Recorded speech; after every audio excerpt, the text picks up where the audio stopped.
is the need for us to be civil when we're doing things, you know. And when I say these things, is not to discredit anybody's emotions or discredit how people feel or how they respond or react to problems. But the thing is, it is important for us to be civil when we are making contributions, not just on radio, anywhere we find ourselves. When we're talking to people, it's important that we're civil. In our attitude, in our words, in our actions, in our thoughts, it's very important for us to be civil because it will save us a lot. Now, yesterday I saw the news about, seeing disconnection or deactivation. You know, it's been all over the news yesterday. In fact, a couple of you, Salasi did call to say he was having the same problem with his line, which was a problem from the network connection and what have you. Now, I saw a lot of people making demonstrations in the office and what have you. But burning down the office, come on. I don't think it's something we should be doing right now because I've seen videos of lots and lots of preachers, churches that you attend, you and I attend, you know, trying to discourage you from destroying properties because at the end of the day, you will still pay for it. You get that? The way to express your anger is not automatically violence. It doesn't solve any problem. Think about it. When you are angry and someone else is angry and you guys keep shouting on top of your voices, you most likely will never hear what each other have to say because nobody is coming down to listen to the other person. Do you understand? And that's how things like this happen. And this is how they play out. They are angry, which of course I understand. In other developed countries, like you have said, they will be sued. Yes, I absolutely understand that fact as well. But destroying the property, it doesn't solve any problem whatsoever. It just elongates the process of solving the problem. Right?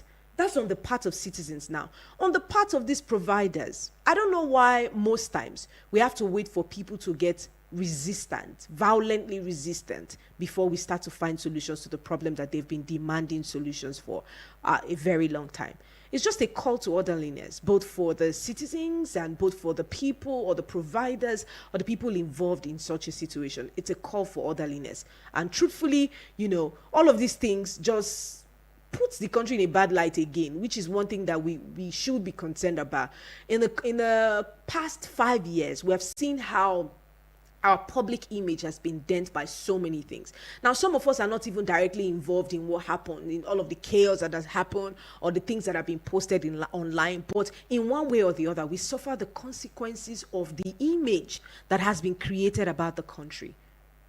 When we go to get visas, we experience it. When we go to other countries, how we are being spoken to, how we are being treated, we experience all of these things because of the image that we have succeeded in contributing to creating about the country. It's a call for reflection on what we do, you know. Maybe we don't get to answer to anybody here, but I mean, there's always someone who is higher that we will eventually answer. So when we have this in mind, when we keep this in mind, it helps us think of what we do. It helps us coordinate ourselves and coordinate our actions, our thoughts, and our behavior towards things. Anyways, just to say, the NCC orders immediate reactivation of all lines affected by the NIN and the SIM verification as well. Now, it says that their numbers were blocked by their telecom service providers in keeping with the laws and policies of the NIN SIM linkage, which we have been announcing here that everyone should go do. Now, the compulsory linkage of the NIN with the SIM, it began in December 2020. Then the government directed telecommunication companies to bar unregistered SIM cards and SIMs that were not linked to the NIN. So yes, time and again, the dates have been extended time and again, going back and forth and what have you. But thank God it's resolved now. And if you have not still linked it, please take out time to go and link it. We like rush hours a lot. We like to rush things a lot. Please take our time and go and link that now that we still can. Now, I was watching a video on maybe I should play that video for us, or in case you've watched the video, then you can comment on the video where the CEO of CPPE and economist Dr. Muda Yusuf says that the protest will cost Nigeria 400 billion naira daily. 400 billion naira daily. Have you seen that video? I might play the video as the show progresses. Now, the federal government on Monday said it has started to distribute an additional 10 trucks of 50 kg rice to each state to be sold at designated centers for 40,000 naira. And in the comment, the Federal Executive Council has insisted that there's no need for the protest, as most of the demands put forward by the organizers are being addressed already by the government. Now, already ahead of the August 1st national protest, President Bola Tinubu has said that he is protesting on behalf of the youth by addressing most of their grievances, and one of the grievances is hunger. And now they've put out these bags of rice to designated centers to be sold at 40,000 naira. Now, briefing State House correspondent at the end of the council meeting, the Minister of Information and National Orientation, Mohammed Idris, he disclosed that 10 trucks of rice to each state was a measure put in place to address poverty and high cost of living. The minister said, and the position of the FEC is that most of the demands that the protesters are making are actually being addressed by the federal government, and therefore it is the view of the government that there is really no need for the protest again, because most of those things that the protesters are putting forward are already actually being addressed by the government. And like we have said repeatedly, this is a listening government. Now, when that interview was put out there, of course, reactions will ensure from that conversation. And Nigerians are of the opinion that we have many commodities. We have so many things that Nigerians cannot afford. Food is just one of the many things. We're talking about transportation. We're talking electricity. We're talking healthcare, how expensive healthcare has been. Has anybody bought antibiotics recently? You'd see that it's from the range of 14,000 naira and above. These things were pointed out by citizens. You know, it's not just food.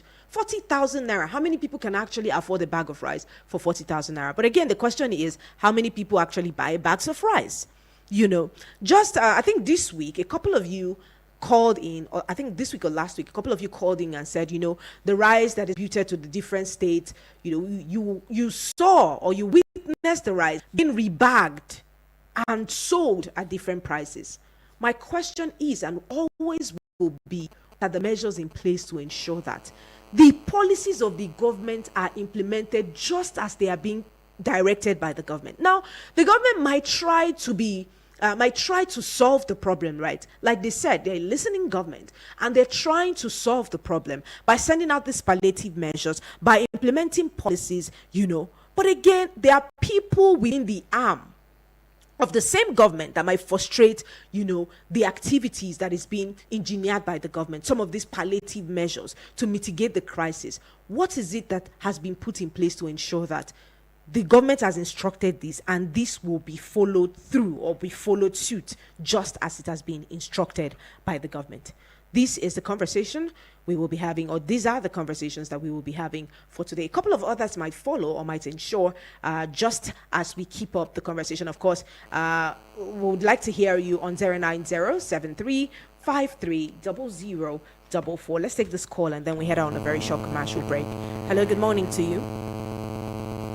Hello, Mata. Hi, good morning. Is this Comrade? Yes, so this is Comrade Aaron on the line. Good morning, Mata. Good morning to you, Comrade. How are you doing today? I'm glad I got you today. You know, this is why Eagles FM line is a hot cake. People want to like hot cake. Well, just like you said, the last story you read drew my attention. Okay. I know people will come for me, but it's my personal opinion. Hello, Mata, are you with me? Yes, I'm with you. Go on. I know it's my people will counter whatever I'm going to say, but it's my personal opinion. All right. And it counts. What governments are doing, they are just dancing through the gallery. Because providing 50 kg of rice at 40,000 naira for Nigeria, is that our demand? They are not asking for 2 or 3 things. Number one, take that governance as the hashtag what the protest is reading. Then number 2, we say revert back the subsidies. Is there any big thing about that? And number 3, we are also talking about the inflation of the naira should be restored. Is there anything bigger than that? We are not asking for you to give us food.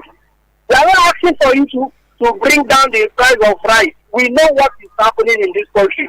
Those who are going to hijack that price of the bag of rice, we've seen video where people report government provided. So that is not the problem. That is not the solution to our problem. All we are asking is not that much, and we have not attended to that. So my appeal to government is please, our appeal is attend to those three issues I mentioned: reverse back subsidy, protection of naira, so that we have a stable economic in the country, and finally, the constitution gives us the right to protest. Peaceful protest. Underline that was peaceful protest. So Nigerians are ready to protest. If you like all other groups that people are saying they are full out of the protest, well, that is their own. Many Nigerians can only speak for themselves, they cannot speak for majority of us. On the pressure, define our status.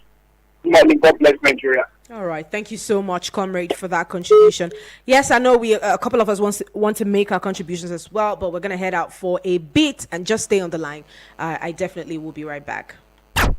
Eagles 102.3 FM, Abuja, here to stay. Dialogue, not destruction. Patience, not protest. The government is working round the clock to ease the pain of Nigerians by the provision of CNG buses to reduce the cost of transportation, the disbursement of student loan, the injection of over 1 trillion to manufacturing sector to bring down the cost of goods, the signing of new minimum wage, a 500 billion agricultural intervention